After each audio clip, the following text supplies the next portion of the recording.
చిన్నగున్నప్పటి నుంచి చూస్తూనే ఉన్నాం. ఎక్కడ ఏసిన గొంగడి అక్కడనే ఉన్నది.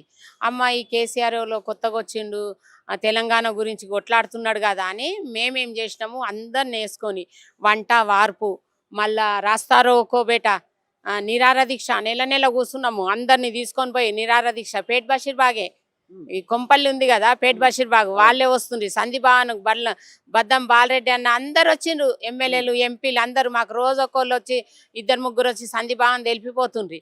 ఎందుకు కొట్లాడినాము? తెలంగాణ వస్తే తెలంగాణలో ఈ బతుకులు మంచిగా అవుతాయి కదా, డ్యూటీలు వస్తాయి, మాకేమన్నా జాగలు దొరుకుతాయి, మేమన్నా మంచిగా బతుకుతామని అనుకున్నాము. కానీ 10 సంవత్సరాలు కేసీఆర్ చేసింది ఏమీ లేదు. ఆయన చేయలేదు బేట. మా కిందికే నీ బుల్లెట్లు పోయినాయి బేట, లబ్బర్ బుల్లెట్లు ఏడా ఇక్కడ మన ట్యాంక్ బండ్ దగ్గర. నాకైతే మరీ పిచ్చి. నేను కాంగ్రెస్ కండువ తీసేసి పక్కకు పెట్టిన. తెలంగాణ వస్తే బాగుపడతాం కదా, సోనియా గాంధీ కూడా ఇస్తా అంటున్నది అని అన్నారు. ఎందుకంటే సోనియా గాంధీ కాలు పట్టుకుంటే ఆమె ఇచ్చేస్తుంది అట్లా ఇట్లా అని అన్నారు.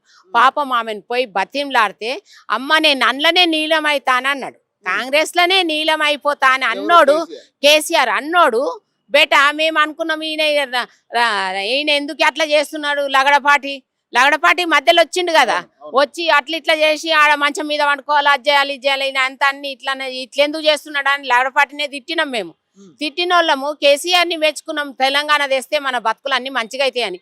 కేసీఆర్ వచ్చి మాకు చేసింది ఏమి లేదు బేట. నేను టీఆర్ఎస్ లా అంత తిరిగి చేసినాం కదా, తెలంగాణ కోసం అని అంత కొట్లాడినాం కదా, అస్సలు వాళ్ళు తెలంగాణలోకి ఒక్క పని చేయలే నాన్న, ఏమి చెయ్యలే. ఏడేసిన గొంగడ ఆనే ఉన్నది, ఉన్నందరు వాళ్ళే చేసి అనుకున్నారు బేట.